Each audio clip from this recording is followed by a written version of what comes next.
syirik khafi ini riya. Ini yang benar-benar merusak amal kita. Tidak ada yang lebih pahit dari berharapnya hati kepada Allah.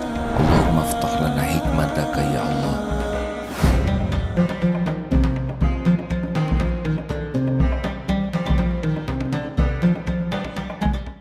Ada Ustadz yang akan dibacakan kah? Silakan kita simak dulu. Quran Surah Luqman, surah ke-31 ayat 13. A'udzu billahi minasy syaithanir rajim. Wa idz qala Luqmanu libnihi wa huwa ya'idhuhu ya bunayya la tusyrik billah. Inna syirka la zulmun azim.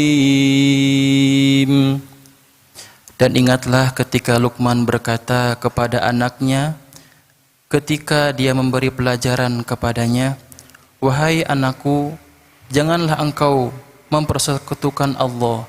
Sesungguhnya mempersekutukan Allah adalah benar-benar kezaliman yang besar.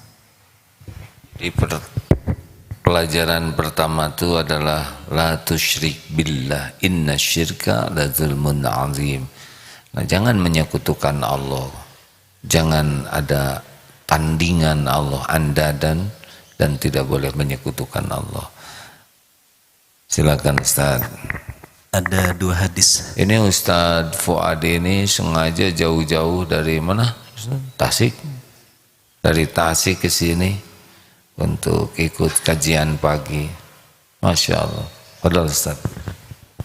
Bismillahirrahmanirrahim. Dari Abu Hurairah radhiyallahu an berkata, Rasulullah sallallahu alaihi wasallam bersabda, barang siapa yang menuntut ilmu agama yang seharusnya ia mengharap keridhaan Allah, namun ia mempelajarinya hanya untuk memperoleh keuntungan dunia, maka ia tidak akan pernah mencium wanginya surga. Hadis riwayat Imam Abu Dawud. Dari Abu Musa al-Ash'ari menceritakan, pada suatu hari Rasulullah sallallahu alaihi wasallam menyampaikan khutbah kepada kami. Beliau bertanya, wahai manusia, waspadalah terhadap syirik yang tersembunyi, karena itu lebih halus daripada langkah-langkah kaki semut yang merayap. Lalu ditanyakan oleh seseorang, wahai Rasulullah, bagaimana kami menyelamatkan diri dari syirik tersebut, sedangkan itu lebih halus daripada langkah kaki semut yang merayap? Rasulullah sallallahu alaihi wasallam kemudian bersabda, ucapkanlah oleh kalian kalimat ini, Allahumma inna na'udzubika an nusyrika syai'an na'lamu wa nastaghfiruka lima la na'lam. Ya Allah, kami berlindung kepadamu dari syirik yang kami ketahui, dan kami berlindung dan mohon ampun kepadamu dari syirik yang tidak kami ketahui. Hadis riwayat Imam Ahmad. Harus hafal ini doanya. Allahumma inna na'udzubika an nusyrika bika syai'an na'lamu wa nastaghfiruka lima la na'lamu. Ya Allah, kami berlindung kepadamu an nusyrika bika syai'an na'lamu, dari kemusyrikan, menyekutukan engkau dengan apa-apa yang kami tahu, dan kami mohon ampunanmu dari apa-apa yang tidak kami tahu. Ya, sudah hafal kan? Sudah hafal belum? Kalau sudah, kalau belum. Sudah hafal belum? Ya, yang sudah baca, yang belum hafalkan. Ya, tekad, doa, belajar ilmu tentang ma'rifatullah, dan juga tentang syariat-syariat yang membuat kita bisa tahu apa yang Allah sukai dan Allah tidak suka. Nah, masuklah yang selanjutnya, namanya riyadhah. Ini dia nih latihannya. Riyadhah itu latihan. kalau mujahadah dengan sungguh-sungguh. Apa saja yang penting, nah hijabnya itu namanya penyakit hati, shimuntaqi'u jidun. Apa? Ayo adik-adik, susah ngarangnya. Apa nama penyakit hatinya? Shimuntaqi'u jidun. Tekanannya harus sama ya, ulangi. Nggak usah begini, biasa aja. Muntaqi'u jidun. Syirik, syi'nya syirik, munnya munafik, syimun, taknya takabur, ki dengki, syimun taki, ujub. Cidun apa? Cinta dunia. Sebetulnya ini ilmunya mah standar deh, cuma sengaja dimodifikasi supaya adek ya ada suasana baru lah ya. Apa nama penyakitnya? Nah sekarang syirik yang harus kita waspadai. Inna syirka la zulmun azim.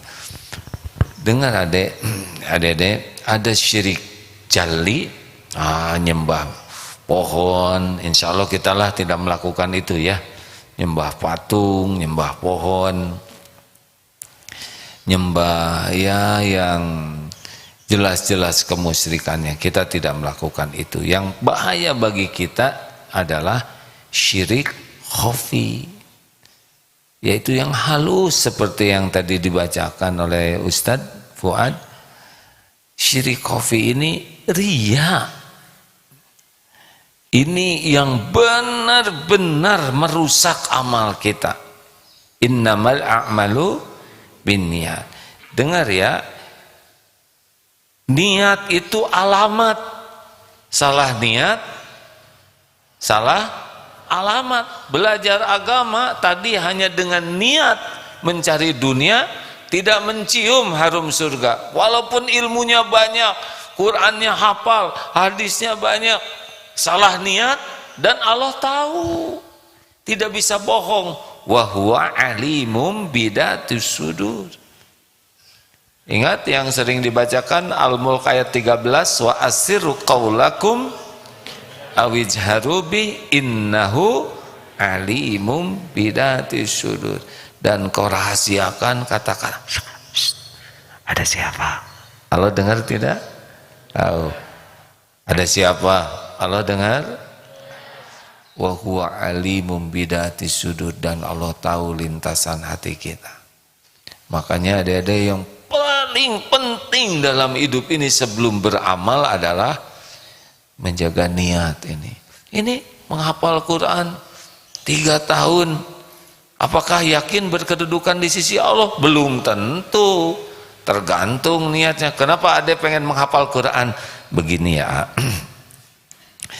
Kan saya itu sudah mau nikah ya ayah, tapi itu calon mertua saya itu mensyaratkan saya harus hafal 15 juz, jadi saya kepaksa ngapalin.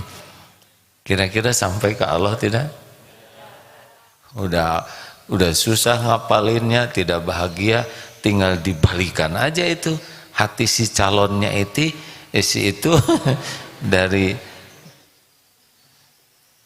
mau sama ikhwan ini ya, dibalikan aja jadi mau muntah lihat ikhwan ini.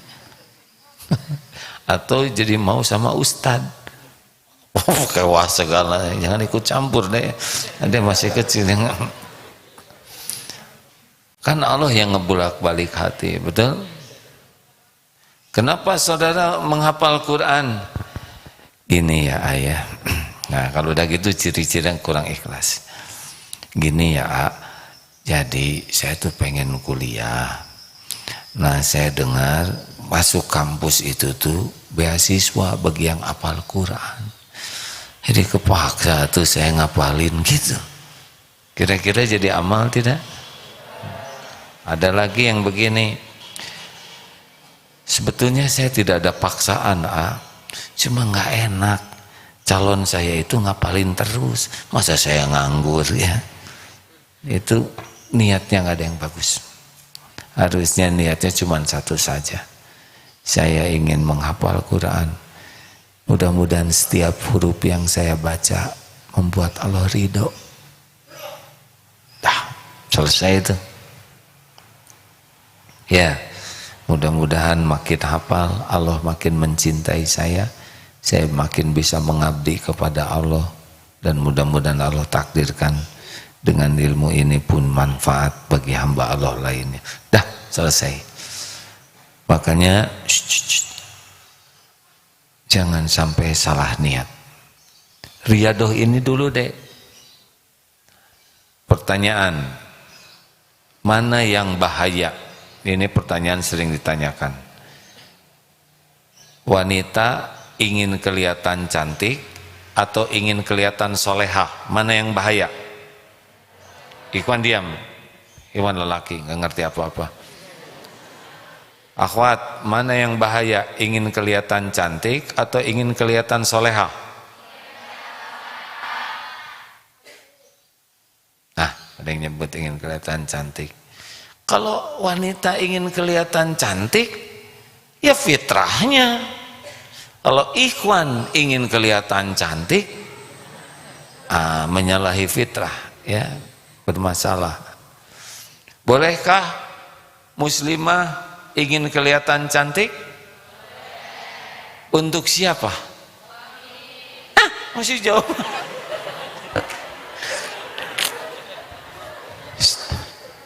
Masih jauh, SMP ngobrolin suami. Adik-adik, benar. Kalau nanya ke ibu-ibu juga, bolehkah ingin kelihatan cantik? Boleh. Untuk siapa?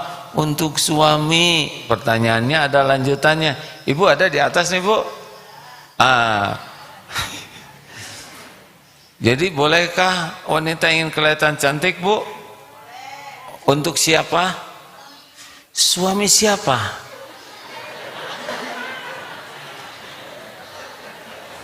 Nah ini ya, ini memojokkan.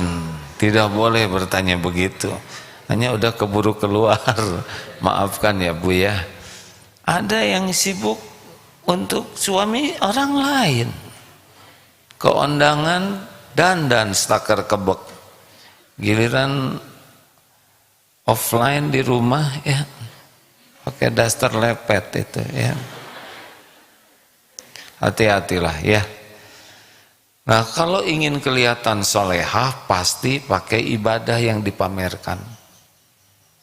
Mulutnya supaya kelihatan ahli zikir. Kalau ngaji ingin diakui hafalannya banyak. Kalau sholat ingin kelihatan khusyuk.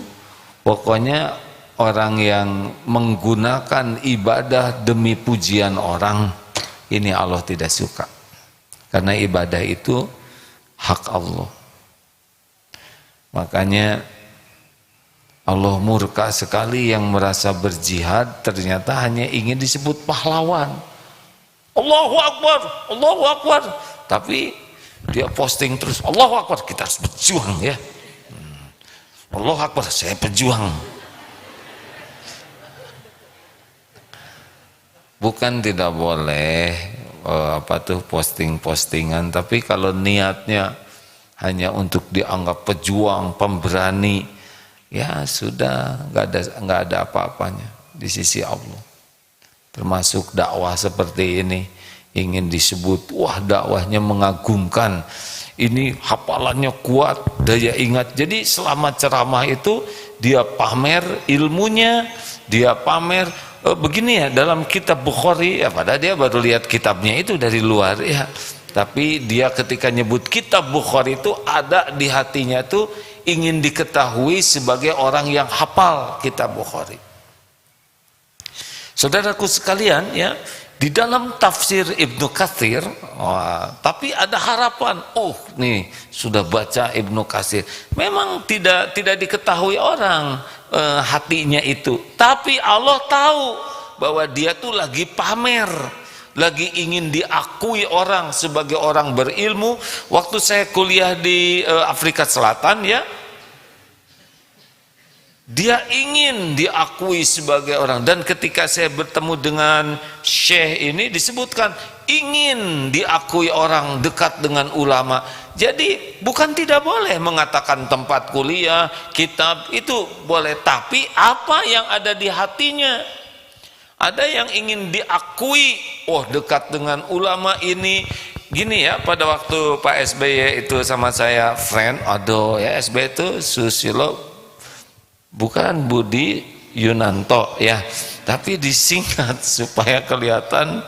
Itu ada yang segala disebutkan, segala diceritakan, segala disampaikan, tapi tujuannya adalah supaya dianggap oh ilmunya tinggi, dalam, luas, pengetahuannya, kenalannya. Ini walaupun yang diceritakan kebenaran, tapi niatnya adalah memamerkan diri sendiri. Jangan begitu ya deh ya. Tidak penting kita dianggap pintar, penting tidak? Pentingkah kita ingin dianggap pintar?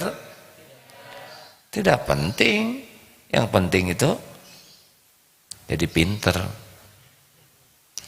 Pentingkah kita dianggap orang sebagai orang yang wawasannya luas? Tidak, yang penting kita terus meluaskan wawasan kita. Pokoknya berhenti sekarang ingin diakui orang, ingin dipuji orang, ingin dikagumi orang, ingin orang tuh wah keren ke kita. Enggak perlu, enggak ada perlunya. Keperluan kita cuma satu saja. Apa? Allah suka.